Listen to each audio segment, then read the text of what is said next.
Today we're going to go over some tools for learning and growing. We got a little collaboration with the occupational therapy part of Springfield College, and I myself am from the adaptive physical education department at Springfield College. And our topic or activity for today is frozen yoga. So it's really important to get those storylines in for these kids because that's what really keeps their attention. And just keep in mind that this presentation and activities typically meant for first to third grade, so elementary students. So let's get started. My name is Zachary Alves. As I said, I am the adaptive physical education teacher in this situation. My name is Rosalie Bowman. I'm an occupational therapy student. And I am Peter D'Amato. I'm also an occupational therapy student. So the materials you'll need for this activity, our frozen yoga, is of course a laptop, a webcam device with stable internet connection so you can view the video as well as participate, or a projector if being performed in a class or clinical setting. Just be sure, of course, that everybody's separated, social distancing 6 feet apart. You also need a yoga mat or a non-slip towel or pillow that the students can do the yoga routine on. A chair with ample space and surrounding. Just make sure that it is non-slip. So if you're using a towel or a pillow, you'll want to do it more on a carpet. And then of course, a positive mindset because we're gonna have fun. The instructions for this activity, we're going to be using Cosmic Kids, which is a YouTube channel that provides yoga classes with a fun storytelling component. We're going to be doing a Frozen themed one today.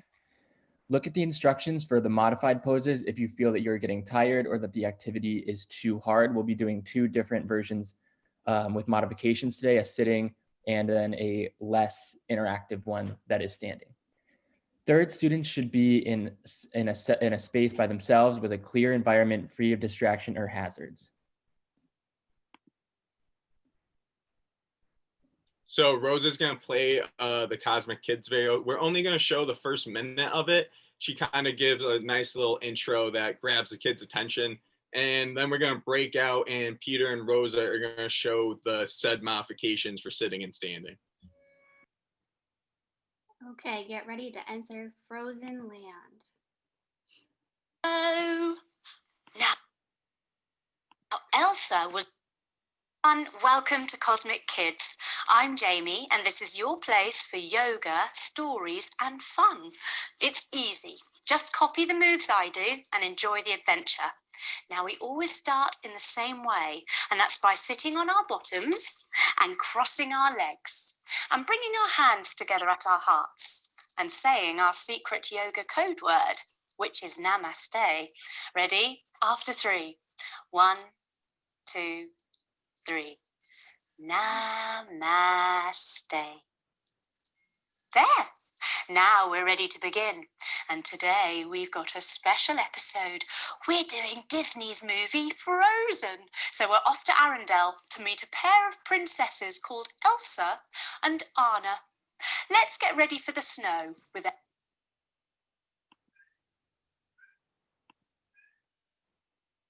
So now Peter and Rosa are going to show those said modifications that we were discussing. And typically in this situation, if you're working with one teacher, you would record prior to the presentation or prior to the class. But in this case, we got 3 of us. So I'm going to talk over Peter and Rosa doing their routines. So start whenever you would like. So first, we're going to reach all the way to the ground saying, hello, snow. So make sure you really stick with that storytelling component. Hello, snow. Make sure they got silly little names for each of these poses. As you could see, Peter is standing, doing a less strenuous version of the pose, while Rosa is sitting, acting as if she was in a chair or a wheelchair, doing arm movements, upper body extremity movements. Yep. Okay, our next move is called the ice skater.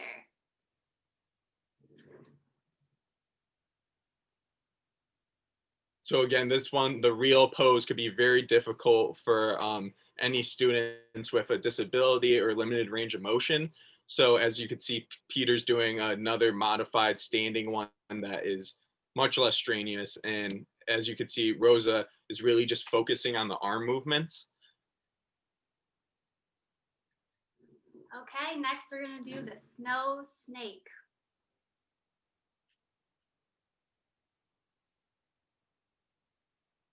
So like in this case, if a child has difficulty with the range of motion in the upper extremities, the arms, the shoulders, the hands, they could even like wiggle their body if that's where they have the most range of motion.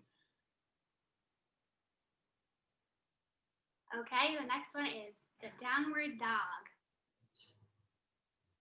So this is a classic. Everyone knows the good old downward dog.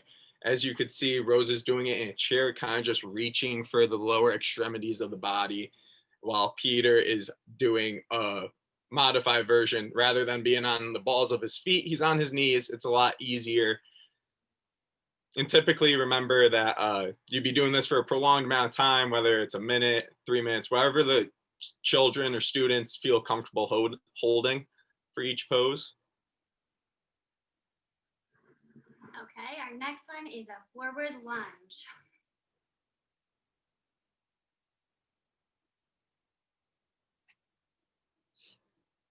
So as we could see, Rose is just kind of leaning forward with her upper body. Peter, once again, on the knees. That's always an awesome way to modify activities or exercises, is to use your knees rather than being on your feet. So awesome job. Next, we're gonna do warrior pose.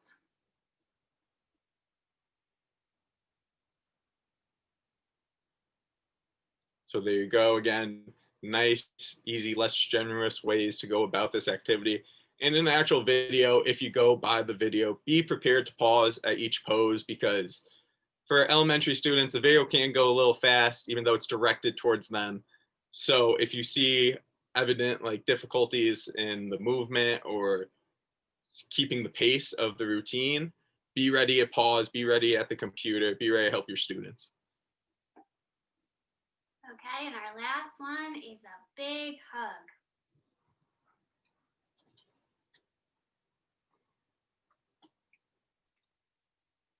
So as you can see, Rose is still in the chair, just working on the upper body, while Peter's working a little on more compound movements.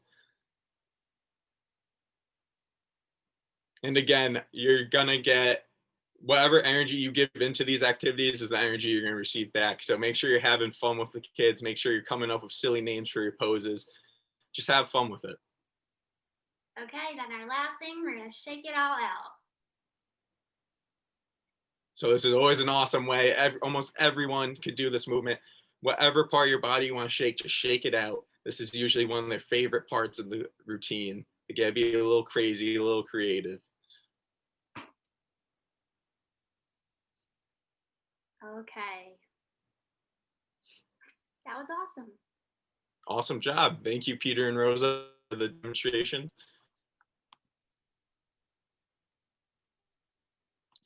So right now, Rose is just working on getting our presentation back up, and there it is. Perfect. So as you can see, the video says about half-hour long. So you could really modify how you're doing this if you want to do half the video, if you just want to steal a couple poses from the video, or you want to do the whole thing. Remember, if you're doing the whole thing, pump the brakes a little. She goes a little fast. So some magical benefits in terms of adaptive physical education. In the moment with your students, as we could see in the previous slides and demonstrations, the poses can easily be modified for those with different disabilities, whether it's a spinal injury, injury to the lower legs, really any form of disability. If you're confined to a wheelchair, you could participate in activities like this with easy modifications that should be made prior to the activity. It's really difficult to come up with it on the spot. So Peter and Rosa came up with these about a week ago. So make sure you always got some in your back pocket. Effective cognitive and psychomotor benefits. So it really hits all three domains. It relaxes the muscles. There's your psychomotor benefit. Cognitive, it could really clear your head and it's just a time for a child to find peace in a crazy world that's going on right now. So we find a lot of importance in yoga nowadays. And lastly, effective. I know on Zoom, it's a little hard to get the social component of this in, but if you're on Zoom together, make it fun. Let the kids interact with each other at some point throughout the class. And if you're lucky enough to be in person, don't be afraid to let them have a little social 5-minute conversation. We really want to promote that type of stuff. So lastly, in the moment, the storytelling component, as I was stressing earlier, that's really what keeps the kids in it. If they could feel like they're in the movie Frozen, that's your goal. You really want them to buy into it, and that's how you get them to do that. And building skills for success. So later on after the activity, the mental clarity I was talking about, it's scientifically proven that after yoga, our heart rate decreases, our bodies relax, and that could have great benefits going on into class later in the day. Say they have a math class after PE, I'm sure that cognitively they perform much better after a yoga session. Transferable skills. All these compound movements, we're working the entire body. In some cases, we're only working the parts of our body that we have good range of motions with. Either way, it's such a broad activity that almost every skill is transferable. Flexibility, learning all the different compound movements. It could just lead, it's a really good building block actually, such as like gymnastics, all those compound movements. It's an awesome building block for future endeavors into like physical activity.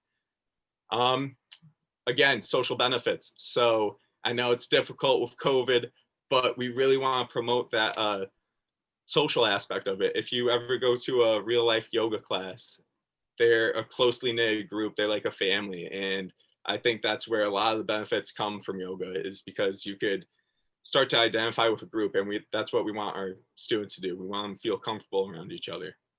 And lastly, high number of opportunities to succeed or respond. So a big thing in PE is that we want high opportunities to respond.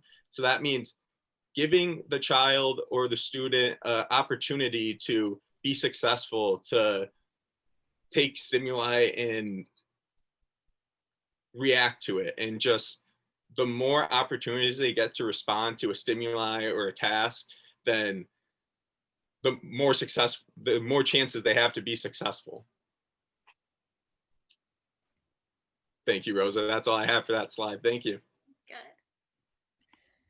So the benefits we see from an occupational therapy perspective is, the first is it incorporates play into their day. So of course, play is the primary occupation for children. This is what we want to see them doing. This is what we're going to try to help them to do. So by adding in the Frozen component, or whatever type of storytelling component you would like to add, and of course, in this case, we chose Frozen, it makes it more imaginative, more engaging. It really allows them to play instead of just saying we're going to do yoga and carrying out the steps in a more like basic way. The second is increases blood flow to the brain and to the muscles. So it allows them to have a break in their day while they're sitting in front of the computer in class or in school or whatever they're doing. It allows them to have a quick activity break.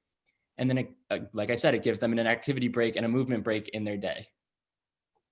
Yeah, so to continue building skills for success later on in the child's life, or even throughout their day, this type of yoga really supports the trunk and allows the students to build up those muscles to really be able to stabilize. And I know we're spending a lot of time at the computer right now, so having those strong core muscles to be able to hold their heads up, be engaged, is so important, especially right now. And then the last thing is the limb coordination. So regardless if the child is in a chair or doing the full activity, they are still engaging all of the limbs that they are able to.